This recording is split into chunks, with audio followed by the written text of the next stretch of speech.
ఆదుకోలేకపోతుంది. రెండోది, ఈ డ్రగ్స్ని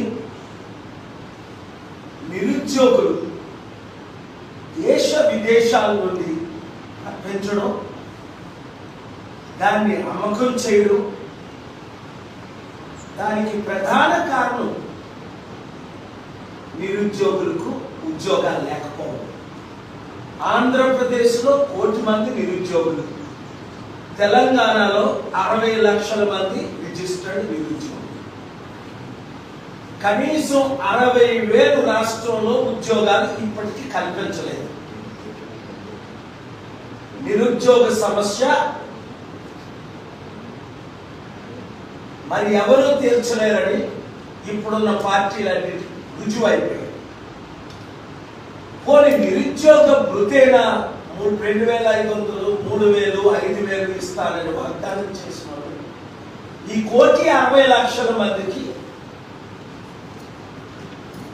కనీసం 1% వారికి కూడా నిరుద్యోగ వృత్తి అందట్లేదు. 3,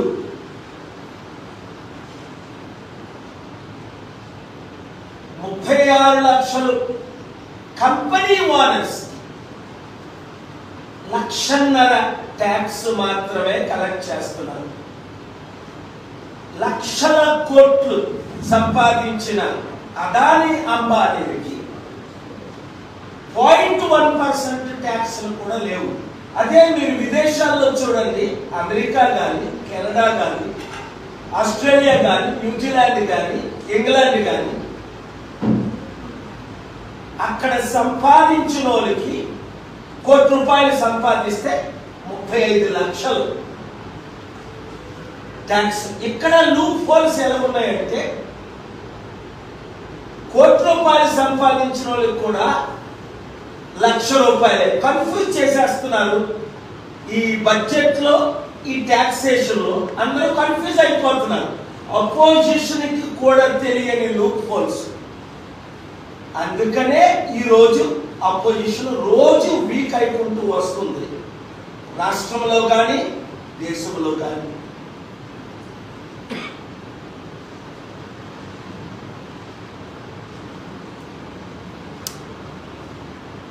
బాగా ఇన్ఫ్లుయెన్స్ ఉన్న రాజకీయ నాయకుల్ని 5 కేసులు పెట్టి వాళ్ళని లొంగ తీసుకుంటున్నారు. ఉదాహరణ, నేను ఢిల్లీ ఎలక్షన్ గురించి ఇంతవరకు మాట్లాడలేదు పూర్తిగా. కేజ్రీవాల్, మనీష్ సిసోడియా,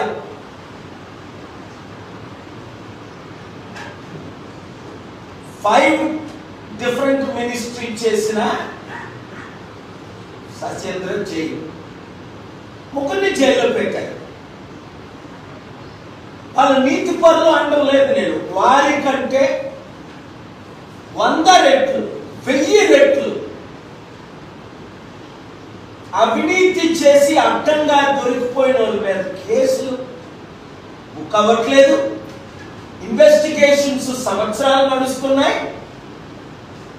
ఈ లోపల వాళ్ళ ద్వారా 100,000 కోట్లు రాష్ట్రంలో, దేశంలో ఉన్న పార్టీలకి డైరెక్ట్ వెళ్ళిపోతున్నాయి. నేను దాని గురించి ఒక బుక్ రాయాలా? కోర్టులు ఆశ్రయిస్తే తీర్పులు రావట్లేదు.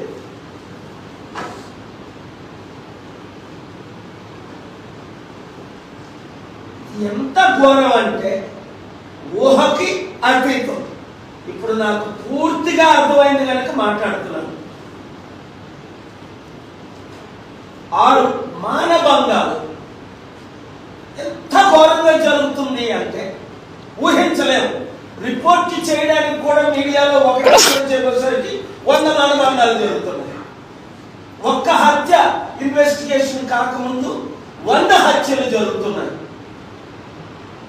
నిన్న నేను చదివిన 3 విషయాలు.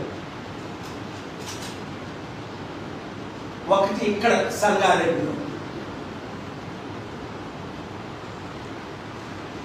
10 మంది అడ్డగా నరికి పడేశారు, కాల్చేశారు. ఒక ఒకవేళ ఆ ఇన్వెస్టిగేషన్ నిజమైతే, ఆ రిపోర్ట్ నిజమైతే, పెళ్ళైన అమ్మాయిని అబ్బాయి పాత బాయ్ ఫ్రెండ్ ఇంకా వేధింపులతో గురి చేసిన దానికి తండ్రే అమ్మాయి ద్వారా ఫోన్ చేయించి దానికి కాల్ చేశారు. మన రాష్ట్రాలు, దేశం ఎక్కడికి వెళ్తుంది?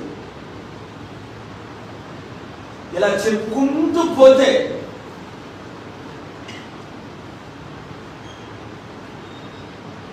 కొన్ని వందల వేల హత్యలు, ఆత్మహత్యలు.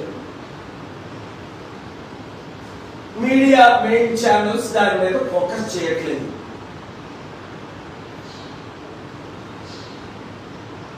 ఎందుకంటే ఓనర్స్ అందరూ రాజకీయ నాయకులు లేదా రాజకీయ నాయకులకి తొత్తులైన వాళ్ళు.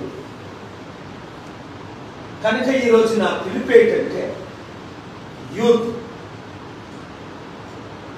యువతి యువకులారా, ఈ దేశాన్ని రక్షించాలంటే మీరు బయటికి రావాలి. 1200 నుంచి 15,000 మంది ఆత్మహత్యలు చేసుకుంటేనే కదా తెలంగాణ వచ్చింది. మిమ్మల్ని నేను ఆత్మహత్య చేసుకోమంటూ లేదు. గ్రామంలో ఉన్న ప్రతి ఒక్కరు 10th పాస్ అయిన వాళ్ళు, ఈ 1,60,00,000 మంది నిరుద్యోగులు 2 తెలుగు రాష్ట్రాల్లో ఉన్నవారు, ఇప్పుడున్న రాజకీయ పార్టీలు కంప్లీట్ గా ఫెయిల్ అయిపోయాయని తెలిసి కనుక, అపోజిషన్ స్ట్రాంగ్ గా లేదని తెలిసి కనుక, న్యాయం మీకు జరగాలంటే, ఉద్యోగాలు రావాలంటే, న్యాయం జరగాలంటే, మీ బ్రతుకులు బాగుపడాలంటే, మీ అప్పులు తీరాలంటే, రాష్ట్రాభివృద్ధి జరగాలంటే, నేను తప్ప ఇంకొక పార్టీ లేవని. ఇక్కడ ఉదాహరణ ప్రొఫెసర్ కోదండరాం ఏమయ్యారు? Party close. షర్మిల ఏమైంది? Party close. ఆర్ఎస్ ప్రవీణ్ రోజు ఫైట్ చేసి కేసీఆర్ తో చివరికి కేసీఆర్ పార్టీలో చేరారు.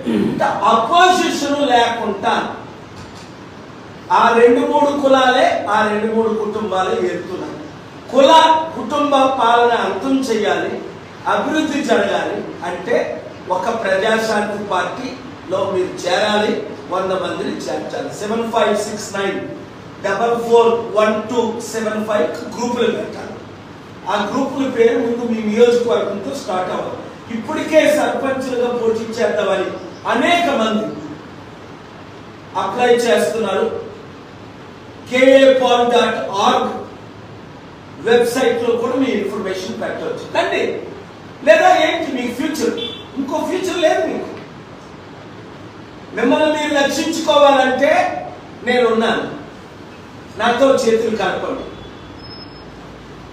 బీసీ, ఎస్సీ, ఎస్టీ, క్రిస్టియన్, ముస్లిం మైనారిటీలకి అధికారం రావాలంటే 78 సంవత్సరాల తర్వాత మన బీసీలు అందరూ ఏకమవ్వాలి. అమ్ముడు పోయిన బీసీలు లాంటి ఎగ్జాంపుల్ ఆర్ కృష్ణయ్య అన్ని పార్టీలు మారి చివరికి ఆ బ్రాహ్మణ్ పార్టీ బీజేపీలో చేరిపోయినాయి. ఎందుకు? పాపం 70 సంవత్సరాలు కష్టపడ్డారు ఆయన, రాజ్యాధికారం రాలేదు. అలాంటి వారు కొంతమంది, కొన్ని వందల మంది తెలుగు రాష్ట్రాల్లో ఇంకా బీసీ నినాదం వదిలేశారు లేదా ప్యాకేజ్ స్టార్లుగా మారిపోయారు. ఇప్పుడు ఎవరైనా బీసీ మీటింగ్లు పెడుతున్నారంటే అది బీజేపీ తరపునో, బీఆర్ఎస్ తరపునో, కాంగ్రెస్ తరపునో.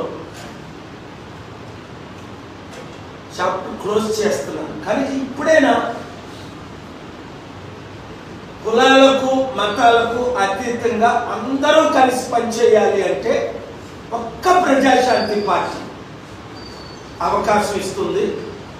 మీరు రండి యువతి యువకులారా, rise up like an army, join in the party, defend yourself, to defend your families, to establish a non-political alliance with the BC, ST, STs coming together under the leadership of Praja Shanti Party. This is the last hope. Otherwise, you will see more deaths, more destruction, more poverty, more suicides, more killings.